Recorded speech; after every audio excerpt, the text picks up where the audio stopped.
I want to start with two questions that I really want you to think about. And the two questions are, what should I be afraid of today? And who's to blame?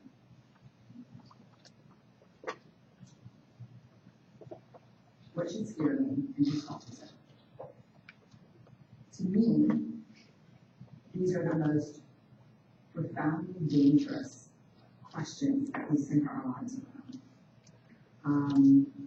And what they're indicators, to me, what they're indicators of is a culture of scarcity, a culture of not enough.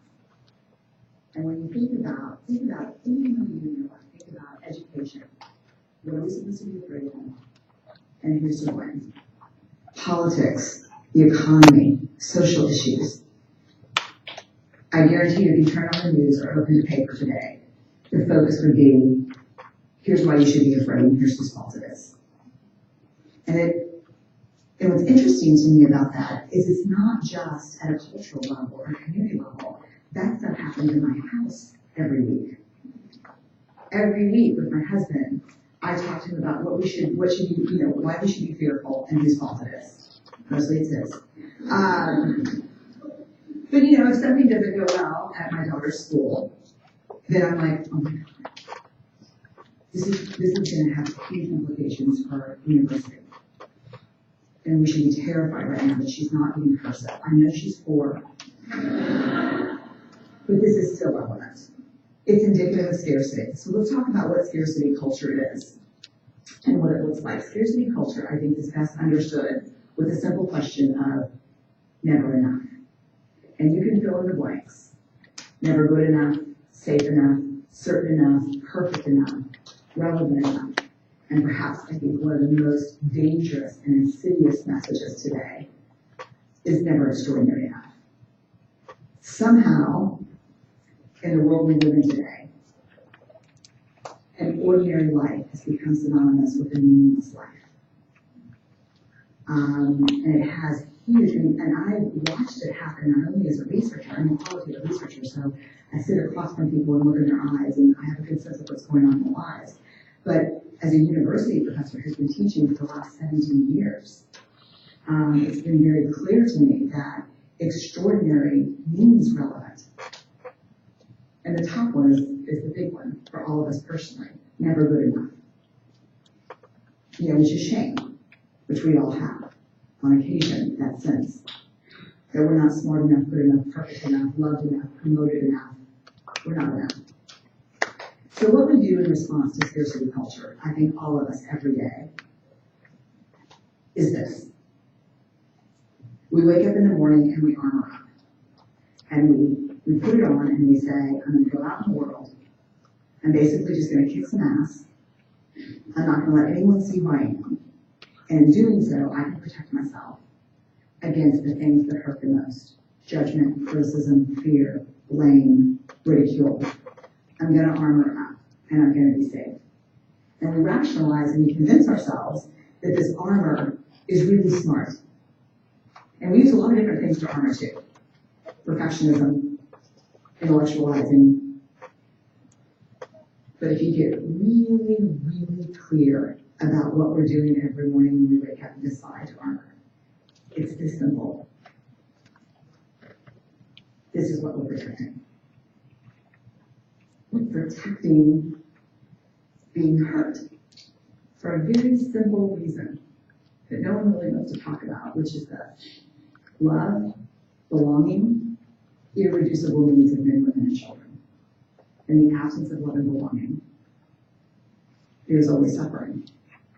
And so what we believe is that we can protect our sense of being lovable and being acceptable and being worth connection with armor. Here's the very worst news from my research. The news that above all other I did not want to hear is simply this. And I don't even want to say it to you because I think it's mean to say it. But it's so true. And it's simply our capacity for wholeheartedness can never be greater than our willingness to be brokenhearted. which is a terrible thing, but a truthful thing. That we can only love and be loved as much as we are willing to have our heart broken. And so when we move through the world like this, and with our partners, with our children, with our friends, in classrooms, with the people who work for us, with the people we work for, there are tremendous casualties. And in fact, I think the troublesome thing about doing this is that it doesn't really safeguard us from pain, but it does prevent us from accessing the things that vulnerability takes us to. Vulnerability is the path to love, belonging, joy, intimacy, trust, innovation, creativity, sympathy. So what is empathy, and why is it very different than sympathy? How many of you think about empathy and sympathy as very different things? A few people. Empathy fuels connection. Sympathy drives disconnection. I'll tell you why. Empathy is feeling with people. So if Tim called, Tim, I'm going to use you as an example. Is that okay? Tim called and said, I just finished my rewrites on this article. I'm trying to think of something we have in common, which is writing. I just finished my rewrites on this article and I sent it back again. And I just have this overwhelming feeling that nothing's going to break these folks. So to respond empathically or empathetically, you can say it either way, I would need to try to understand his perspective, stay out of judgment, recognize what he's feeling, and kind of communicate it back. Now, when you're teaching graduate students who are new to counseling, they like to go, oh, Tim, you must be feeling so sad. I feel that with you. Which is not exactly what empathy looks like. Painfully sometimes, maybe. But if he said that to me and I went, oh, shit, I hate that. Would you know? I've been there. I hate that. Or if I looked at him and said, or talked on the phone even and said, oh God, there's nothing worse than just keep on sending it in and sending it in. That's empathy. Empathy is, I'm feeling with you. Sympathy, I'm feeling for you. And to me, I always think of empathy as this kind of sacred space when someone's kind of in a deep hole and they shout out from the bottom and they say, I'm stuck, it's dark, I'm overwhelmed. And then we look and we say, hey, I'm down. I know what it's like down here, and you're not alone. Sympathy is dark, deep hole. Ooh, it's bad,